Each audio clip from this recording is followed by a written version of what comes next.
আলহামদুলিল্লাহ কবুল। কবুল বলার সময় অজরে কান্না করেছিলেন মেহজাবিন চৌধুরী। কেন কান্না করেছিলেন এ বিষয়ে আলোচনা করা হবে এই ভিডিওতে। গত 24শে ফেব্রুয়ারি একটি সুনামধন্য হোটেলে সংগঠিত হয় মেহজাবিন চৌধুরীর বিয়ের অনুষ্ঠান। আত্মীয় স্বজন থেকে শুরু করে শোবিজ অঙ্গনের সকল তারকারা উপস্থিত ছিলেন এই অনুষ্ঠানে। মেহজাবিন ও রাজীবের এই বিয়ের অনুষ্ঠানটি একটি সামাজিক যোগাযোগ মাধ্যমে ভাইরাল হয়। মেহজাবিন জানিয়েছেন শাড়ি পরে বিয়ের পিঁড়িতে বসেছিলেন তিনি, আর এই শাড়িটি ছিল তার মায়ের। তিনি বলেন, এই বিশেষ দিনে আমার মায়ের পরা শাড়িটা ছিল আমার জন্য বিশেষ পাওয়া। বিয়েতে কবুল বলার সময় বেশ আবেগপ্রবণ হয়ে পড়েন মেহজাবিন চৌধুরী। প্রতিটা মেয়েই তার বাবার কাছে রাজকন্যা, আর প্রত্যেকটা মেয়েকে তার বাড়ি ছেড়ে যেতে অনেক কষ্ট হয়। তিনিও আর 10টা মেয়ের মতোই, যার কারণে তার কবুল বলার সময় কান্না চলে এসেছিল।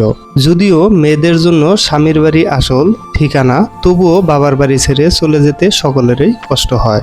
তার বিয়ের এই কান্নার দৃশ্য দেখে অনেক দর্শক বিচলিত হয়ে পড়ে, কিন্তু পরবর্তীতে দেখা যায় তিনি বেশ হাসি খুশি মনেই ছিলেন।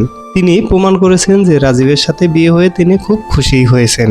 মেহজাবিন মনে প্রাণে বিশ্বাস করেন তিনি একজন বাঙালি নারী, তাই সে বাঙালি নারীদের মতোই বিয়ের সাজে বসেছিলেন। তার অঝরে কান্না এটাই প্রমাণ করে যে তিনি বড় স্টার হলেও তার ভিতরে রয়েছে বাঙালি মন।